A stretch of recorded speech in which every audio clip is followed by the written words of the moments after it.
కాకినాడ దేవాలయం వీధిలో వినాయక విగ్రహం భక్తులను ఆకట్టుకుంటుంది. 1,50,000 గాజులతో రూపొందించిన గణపతి విగ్రహానికి భక్తులు పూజలు చేస్తున్నారు. ఈ విగ్రహ తయారీకి 2 లక్షలు ఖర్చయిందని భక్తులు తెలిపారు. చీరాలకు చెందిన 10 మంది కళాకారులు వారం రోజుల పాటు శ్రమించి తయారు చేయడం జరిగిందని నిర్వాహకులు తెలిపారు. దీనిపై మరింత సమాచారం ఐ న్యూస్ ప్రతినిధి రాజేష్ అందిస్తారు. పర్యావరణాన్ని రక్షిద్దాం, మన ఆరోగ్యాన్ని కాపాడదాం అనే నినాదంతో వినాయక చవితి సందళ్లు అంగరంగ వైభవంగా ముస్తాబులు చేస్తున్నారు. ఇటువంటి నేపథ్యంలో చూసుకుంటే కాకినాడ జిల్లా కాకినాడ దేవాలయం వీధిలో గాజులతో చూసాం కదా, 18 అడుగులు సుమారు 18 అడుగులు గాజులతో ఈ అలంకరణ చేసి భక్తులకి ఆకర్షణ అయ్యేలాగా పూర్తి ఏర్పాటు చేసే పరిస్థితి కనబడింది. అయితే గతంలో చూసుకుంటే ఎవరైతే ఇక్కడ ఎక్స్ కార్పొరేటర్గా ఉన్న ఫ్రూటీ కుమార్ అంటే వారి సారథ్యంలో గతంలో జరుగుతూ ఉండేది.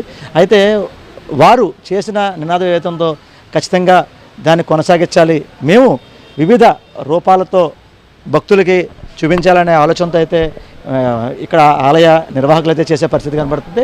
అసలు దీనికి ఎంత ఖర్చు అయింది, అసలు ఎన్ని గాజులని అనే అంశంపై ప్రస్తుతం మన వద్ద కొంతమంది నిర్వాహకులు ఉన్నారు. వారిని అడిగి తెలుసుకునే ప్రయత్నం కూడా చేద్దాం. సార్ చెప్పండి, అసలు ఇది ఎన్ని అడుగులు, ఎంతవరకు వచ్చాయి? 18 అడుగులు అండి. ముందుగా కాకినాడ ప్రజలందరికీ కూడా వినాయక చవితి శుభాకాంక్షలు. 18 అడుగులు వినాయకుడు అండి, గాజులతో అలంకరించడం జరిగింది. సుమారు 1,50,000 గాజుల దాకా అలంకరించడం జరిగింది. 2 లక్షలు సుమారు ఖర్చు అయింది దీనికి. అలాగే ఫ్రూటీ కుమార్ గారు ఆశయాల మేరకు ఆయన నుంచి వచ్చిన ఈ ఆలోచనల మేరకే మేము మొదటి నుంచి చేస్తున్నాం. ఇది 12వ సంవత్సరం.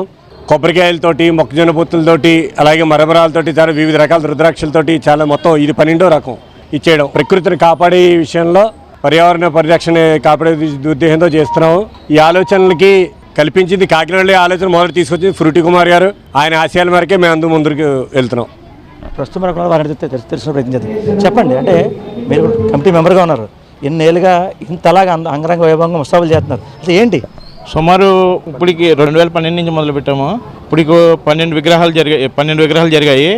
ఒట్టివేరు, ధాన్య గణపతి, కొబ్బరికాయలు, మొక్కజొన్న, మరమరాలు, రుద్రాక్షలు, కాయిన్స్, నాణ్యాలు, వీటితో నవధాన్యాలతో అన్నిటిలో చేయడం జరిగింది. ఇప్పుడు గాజుల గణపతిని చేయడం జరిగింది. చెప్పండి, అసలు మీకు ఇంత 18 అడుగుల వినాయకుడు గాజులతో అలంకరించారు, అసలు మీ ఫీలింగ్ ఎలా ఉందో నిర్వాహకుడిగా?